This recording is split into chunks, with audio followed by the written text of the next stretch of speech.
रोटोमैक, जो कि 90 की दशक की फेमस पेन मैन्युफैक्चरिंग कंपनी थी, जिसका मालिक विक्रम कोठारी 2 लाख की संपत्ति को 2 करोड़ का दिखाकर इस तरह 3700 करोड़ का स्कैम कर दिया। कोठारी पर बैंक का 3700 करोड़ रुपए डकारने का आरोप है।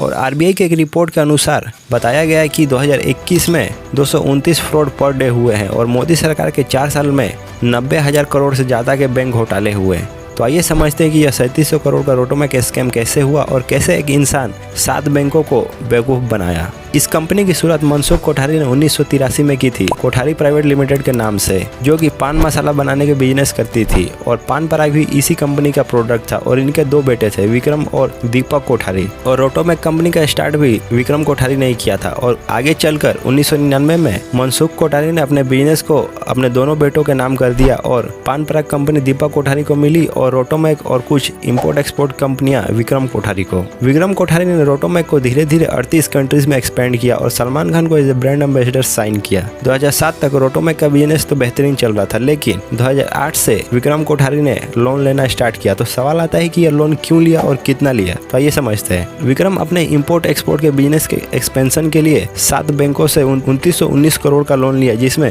बैंक ऑफ बड़ौदा से 457 करोड़, बैंक ऑफ इंडिया से 754 करोड़, यूनियन बैंक से 459 करोड़ और इलाहाबाद बैंक से 330 करोड़, बैंक ऑफ महाराष्ट्र से 49 करोड़, ओवरसीज बैंक से 771 करोड़ और यूनाइटेड बैंक ऑफ इंडिया से 458 करोड़। और लंबे समय तक लोन वापस न करने के कारण और हाल ही में पीएनबी घोटाला सामने आने के कारण बैंक ऑफ बड़ौदा को विक्रम कोठारी पर शक हुआ और लगा कि कुछ गड़बड़ है और बैंक ऑफ बड़ौदा ने विक्रम कोठारी पर एफआईआर फाइल किया और सीबीआई ने इन्वेस्टिगेशन स्टार्ट किया। और इन्वेस्टिगेशन के आधार पर गवर्नमेंट ने विक्रम कोठारी को विलफुल डिफॉल्टर बताया, जिसका मतलब है कि कोई व्यक्ति जिसके पास पैसा होते हुए भी लोन नहीं देना चाहता है। और जनता के सामने आया कि यह एक 3700 करोड़ का स्कैम हो चुका है। लेकिन सवाल आता है कि यह संभव कैसे हुआ, कैसे कोई 7 बैंक्स को चूना लगा सकता है, वो भी सारे पब्लिक सेक्टर बैंक। विक्रम अपने इंपोर्ट एक्सपोर्ट के बिजनेस के लिए अपने अकाउंट में पैसा न होने के कारण बैंक से एफएलसी लिया था, जिसका मतलब है फॉरेन लेटर ऑफ क्रेडिट, जिसका मतलब बैंक एज अ मीडिएटर उस कंपनी को एडवांस पेमेंट करेगी जिससे विक्रम कोठारी या कोई भी अपना सामान खरीदता है या इम्पोर्ट करता है और फ्यूचर में उस बैंक को पेमेंट करने का एग्रीमेंट करता है। तो विक्रम ने सिंगापुर बेस्ड बागड़िया ब्रदर्स से सामान इंपोर्ट करने के लिए बैंक से एफएलसी लिया था। लेकिन हैरान करने वाली बात यह थी कि बागड़िया ब्रदर्स कंपनी एक सेल कंपनी थी, जिसका मतलब है प्रैक्टिकली यह एग्जिस्ट ही नहीं करती और ना ही यह कंपनी मार्केट में लिस्टेड थी। सिर्फ फर्जी पेपर्स और करप्ट बैंक एम्प्लॉयज के दम पर विक्रम ने 7 बैंक से 6% इंटरेस्ट पर 2919 करोड़ लोन लिया था, जो इंटरेस्ट के साथ 3695 करोड़ हो गए थे। जब बैंक्स ने रिकवरी के लिए विक्रम कोठारी की संपत्ति को नीलाम करने की कोशिश किया तो बैंक्स को एक और झटका लगा। उन्हें पता चला कि विक्रम ने अपने संपत्ति को ओवर वैल्यूड करके दिखाया था,